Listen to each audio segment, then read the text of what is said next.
To me, it's just a bad cycle. It is. Because now this kid's got to grow up without his biological dad. Unfortunately.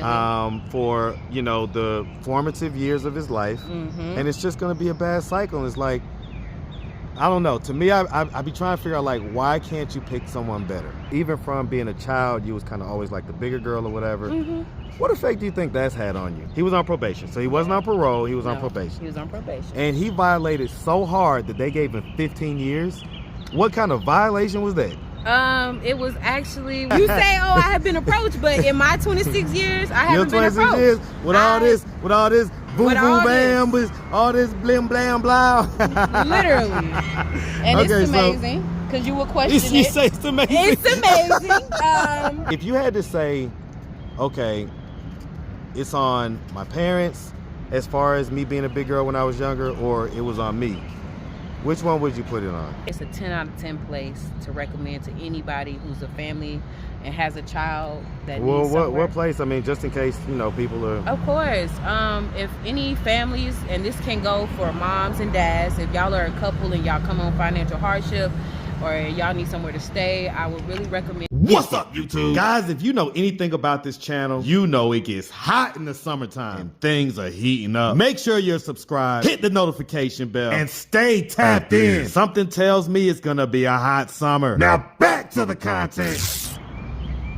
What's up, YouTube? Atlanta Street Interviews out here with another one. So we got a young lady with us today. How you doing today, miss? I'm doing good. How are you? I'm doing great. So, are you homeless? Yes. Okay, and so how old are you? I'm 26. 26. And so how long have you been homeless? I've been homeless since February 6th of 2024.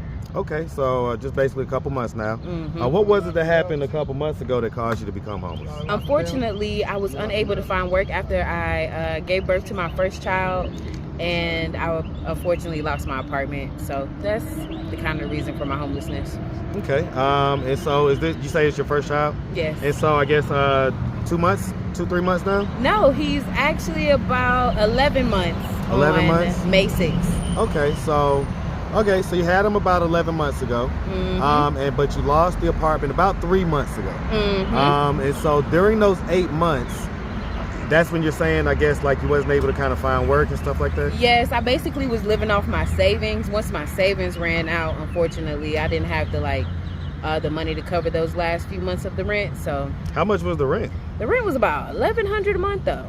Okay. Well, I mean, that's not too bad out here. Is that a 1 or 2 bedroom? It was a 1 bedroom. Okay, I get it. Okay, so as far as the dad goes, is he like active and present in the kid's life? As far as the most part, as much as he can. Unfortunately, he was locked up and sentenced a 15-year sentence. So that's kind of the reason why I was out of work and things like that. What do you mean that's the reason why he's out of work? Because I went on maternity leave. Mm-hmm. While I was on maternity leave, my child's father got locked up. And then the company that I worked for got bought out. So it was all like a Mandela effect, just back to back. What industry was you in? I was in the customer service industry. I was working from home. Okay. All right, working from home, I mean, I guess some people are going to say, well, you couldn't find another, work from home job or whatever. I couldn't actually. For those months, I was scourging the internet, literally every day doing applications, every day calling friends, every day. But I couldn't find anything that worked from home. I actually did a job for like 2 weeks. I thought I was going to be there permanently. That was like maybe in September. Things were looking up.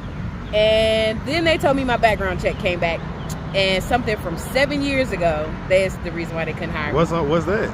It was fighting. I was a hothead back in the day. Yeah. He's slanging them around. Had no business. Okay. So let's figure. All right. Before I jump into that, all right. So, and real quick, have you ever been married? I have not. No. Okay. All right. So let's just start from the beginning. Oh, and real quick, you're 11-month-old. He or she? He. And does he live with you or somewhere else? No, he lives with me. He lives with you? Okay. So, and right now, I guess you're in. Where are you? Like, what's your roof? Do you have a roof over your head right now, or are you outside? I live at a shelter. Okay, you're at a shelter. You have to say which one. Yeah. Okay. All right. So let's just start from the beginning. So, where are you from? I'm from Texas. I'm from Dallas, Texas. The dirty D, that's me. Hey, but, man. Yeah, I came out here maybe like 2016. Okay, listen, man. Shout out that Texas, man. Shout out that big old Dallas. Yes. You already know, man. Actually, I was in Houston last month. Okay. So yeah, I was just in Houston last month, and I got people in Dallas, man. Okay. And one of my best stories on this channel is with the guy that's out in Dallas. So man, shout you out, man. Yes. Shout you out. All right. So anyway, so growing up in Dallas, did you have both mom and dad in the household? I actually did have both my parents. They were in separate households though. For the most part, I predominantly lived with my mom, and then I got adopted. So then I had another mom. So Wait, what age did you get adopted at? I got adopted, from my recollection, it was probably like 6 years old. Okay, So I was fairly young. Okay, so you had, I guess mom and dad separate. What's going on, bro? All right, everything all right? You good? No, we're not in line, man. You're not in line. You go ahead. Matter of fact, if you want to scoot down a little bit, we can take this, grab this, scoot down a little bit. Take the shake. Yeah, we can get you a little shake, because I don't want you holding your hand over the whole time anyway. All right, perfect. All right, so quick, all right, so quick break, but okay, so where were we? We're talking about how you grew up in Dallas. At the age of 6, you got adopted. What was it that caused you to have to get adopted at the age of 6? I actually don't know. It's like, I don't know. And actually, growing up, I was curious about it because they were still in my life, but I don't know. I was just too young, and I guess they didn't want to tell me. But I still have yet to find out the answer. I was about to say, you're an adult now. I'm an adult, and they still have yet to tell me. So your biological parents are still living? Yes. Okay, and your adopted parents are still living? Yes. Praise be to God. So when you ask them, what do they say? First, I haven't asked them since I was probably like younger. I would say about 13 or so. When you asked them at 13, what did they say? They didn't say anything. It's not that they didn't give me no answer, but the answer that they gave me kind of just like, oh, you needed to be adopted. They didn't give you the real details about what, and didn't make it make sense for you. Yeah. Okay. And then I kind of gave up, so I was just like over it at that point. What effect do you think that had on you, kind of not really understanding why you had to be adopted? It had a huge effect because I have brothers and sisters, and I didn't get the chance to actually grow up with them. I didn't get to have that family bond with my actual family, even though my adopted family, they were loved. But I was adopted into a family where the 2 siblings that I had were like 20 years older than me. So I'm 6 and they're already like 18 or 20 years old at that point. Right. They don't want to hang out with a 6-year-old. Okay. So all right. So let's kind of figure this out, right? So all right, so you were younger, 13 this last time you asked. As far as it goes, would you say you had a fairly normal oh my boy, what up, my boy? Look at you, man. Everything good. Yeah. How you? You good? All right. Yeah. So let's do this. I want to give you ultimate privacy. Let's kind of scoot down a little bit more, right? It was nice and shady right here. Like right here, I guess. It's kind of like you catch a little shade. You good? Like kind of you in there a little bit. All right. So we'll keep it right here. Just want you to feel comfortable, right? Okay. So here all right. We could let right. Wherever you feel. Yes, Okay. Cool. Okay. So let's figure this out. Okay. So bottom line is that okay, I was asking, would you say that you had like a fairly normal childhood? Yeah, fairly normal. Grew up in public school. Grew up really as the only single child because, like I said, everybody was already out the house. So yeah, fairly normal. I ended up getting homeschooled right before I started college. Why? Because I was a hothead and I used to get into trouble. Like what type of trouble? I used to fight. Oh my goodness, I'm not proud to say this, but it was when I was a kid. But I had a smart mouth and hot hands and short patience. So. What type of stuff would you fight over? Was it like boys and stuff like that? No, not at all. I didn't care about boys. I was big on my respect when I was younger, and I used to get bullied a lot because I used to be the bigger girl out of everybody back in the day. Not everybody like big girls, but hold on. So as we see, right, you got the big. Let's give us come on now, give us the full thing. Okay. But yeah, I was just a bigger kid and everybody used to bully me, so I used to have to like either, you know, show my respect in these hands because I ain't weak in no category. So okay, so that's how life was. I get it. Okay, so did you end up going to college? I actually did not. I actually didn't want to go to college for the simple fact I didn't want to be in debt. In debt? Yes, spend 10 to 15 years paying back. There's community college, there's all type of stuff and everything. Yeah, there's all type of ways. So I get that though, but yeah, I get it. Yeah. Because you seem like you're articulate, you seem like you're a smart young lady. Yes. Which leads me to my question I was gonna ask at the beginning, right? Mm-hmm. Why do y'all ladies get with these kind of, you know, street jail guys, you know what I'm saying, and have babies with them and stuff like that? Well, first and foremost, that was not the situation when I first met my child's father. He was a regular, a good guy. Working I've heard this story 100 times. Yes, and it's he was so crazy good. Everything was great. And everything was. And then he caught a charge and got 15 years. Yes. Well, what charge was that? That was allegedly. It was a violation of probation. So he was already on probation. But nothing's wrong with that. You can't judge somebody because they're on probation. I could have been on probation for fighting. Well, I get it, and you may have been equally yoked, but I don't. To me, it's just a bad cycle. It is because now this kid's got to grow up without his biological dad. Unfortunately, for the formative years of his life, and it's just going to be a bad cycle. And it's like, I don't know. To me, I be trying to figure out like, why can't you pick someone better? Of course, and it's not as if they were the worst guy. Because he's really a good dude. He's really a good man. He's a family This is where man. it starts, right? This is where it starts, right? The inability to acknowledge what's right in front of you. Yes, everybody's a mixed bag. Okay, so nobody's like black or white. You know, nobody's like, oh, he's the villain or he's the superhero. Everybody is different shades of gray. But there's certain things that you should be able to look at and say, well, you know, all right, he's on probation, right? For what? Because you have parole? All right, he was on probation. So he wasn't on parole, he was on probation. He was on probation. And he violated so hard that they gave him 15 years. What kind of violation was that? It was actually, what was it? What was it, actually? I mean, because you can do armed robbery and damn near not get 15 years. Yeah, that's true. So violation of probation shouldn't be 15 years unless you're in a shitty county where they really don't care and they will give you the max sentence. That was Clayton. I was about to say. It had to be Clayco. Ooh, Clayton. It had to be Clayco. But Clayco really threw the book. Honestly, the violation of probation was, I really think, a misdemeanor charge. Maybe I think he had like a 3.5 of weed. That's legal in Georgia. But because he was on probation, that's a violation. So I 15 years though? I really think that the judge wasn't in a good mood.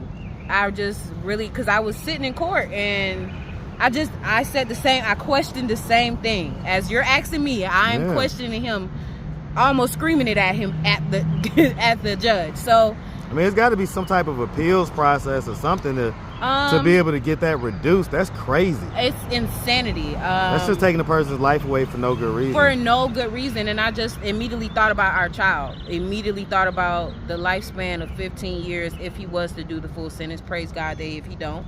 But yeah, listen, I'm not trying to shit on them. I'm just trying to figure out how do we avoid these situations. Really, ultimately, black men do better.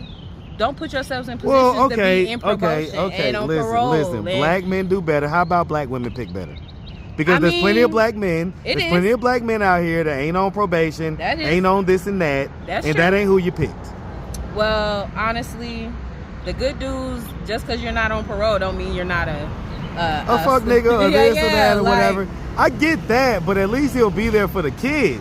You know, that's not even necessarily true because these dudes be having great 9-to-5 jobs. Oh Lord! Now you trying to come up with everything. First of all, I ain't gonna let you do that because it's been statistically proven that black men are the most involved dads of any race. Of what year? This year? 2024 year? The latest CDC study. So it was from a few years ago. But the point is that it's been proven that black men. So you're not gonna sit on here and say, oh, this and that. No, I'm gonna throw it back in your court. There's plenty of black men that don't have kids. 51% of black men don't have kids. Okay, so there's plenty of black men that don't have kids, ain't on parole, ain't on probation, And so those guys, I'm sure, like you say, big girls in style, you feel me? So I'm sure that they threw their shots or whatever, but that's not who you chose. And listen, I'm not just shitting on the guy you chose because I don't know what the circumstances was.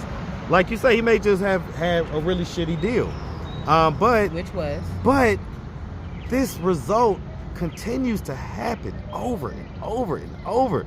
And it's like, at what point do we say, okay, everything's not a shitty deal. Everything's not black men do better. Sometimes it's like, all right, well, the black man that tried to holler at you, you didn't really want him. You wanted this guy, and then this guy ends up getting 15 years.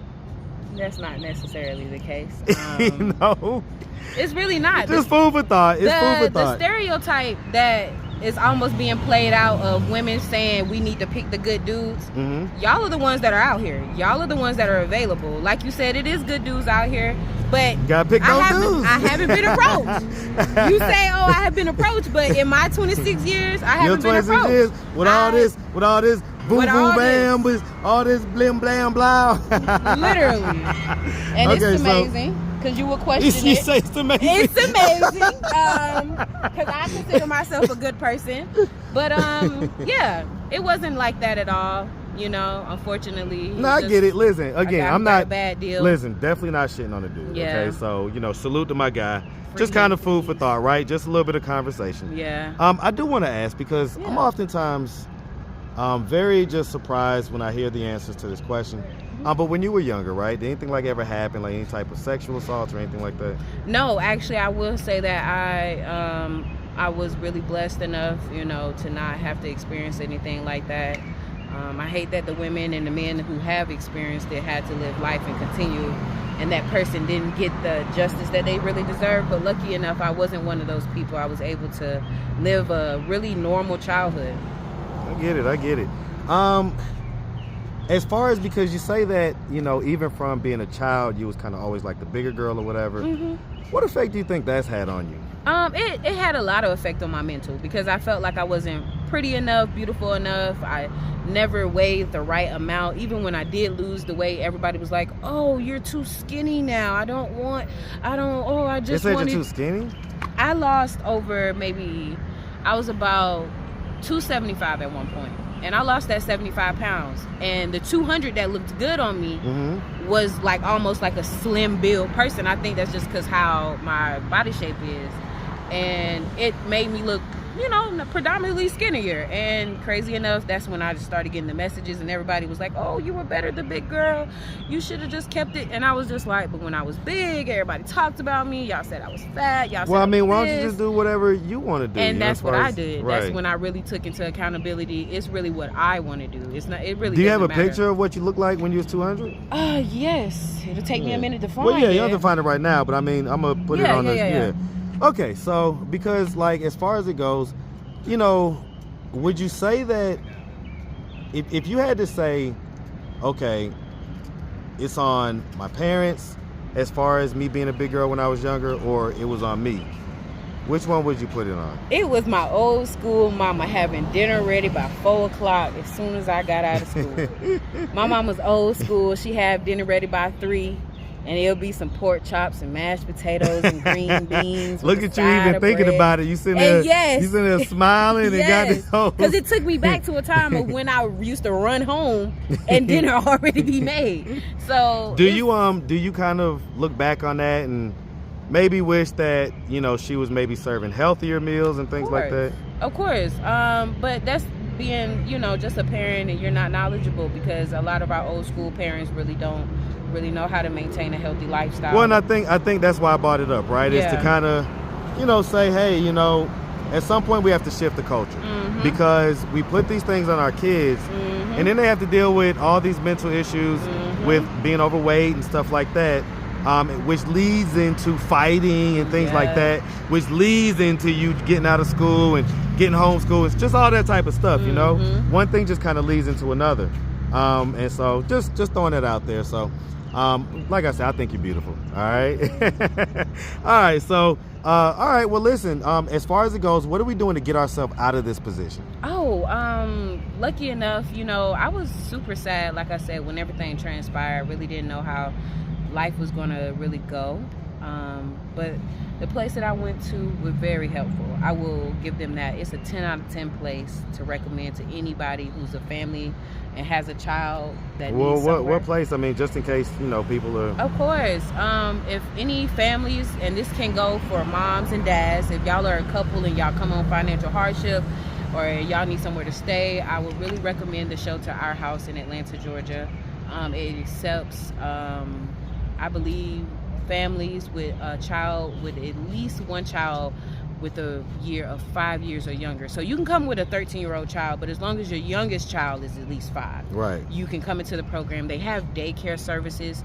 So once you actually get in the program, because that's the biggest problem with at least me as a single mother at this time, finding daycare. Yeah, because you can't move if you can't have daycare. And you can't work, you can't do nothing. Can't do nothing. So immediately when I got into the program, they put my child into daycare. It may have taken like a week or two to process, of course, but once I got him into there, I was able to like focus on employment. I was able to focus on school. So lucky enough, I was able to go and find a job and have my child in daycare. The job is working with me with my hours, and I just really thank God for that, because if it wasn't for him, I wouldn't know where I'd be. I'd probably be back home in Texas. Okay. All right. Well, listen, we really appreciate you taking the time answering all of our questions. Of course. If anybody out there wanted to reach out, help, or donate, do you have a way they could do that? Do you have social media, Cash App, anything like that? If anybody wanted to donate to my cause, first and foremost, I want to say thank you, because you do not have to do that. But I have my Cash App, which would be wvsteddreams. Wasted Dreams, but instead of an A in wasted, it's a V. Okay. But yeah, like I said, anything is much appreciated. You got IG or Facebook? Yes, if you do, follow me on Instagram, bby.gyl. I am a private account, but I accept most people, so just follow me. All right. Well, like I say, we really appreciate you. Definitely wishing them for the best out here. Of course. All right. Thank you for having me. You make sure you have a good one, sweetie. All right. All right. That was so cool.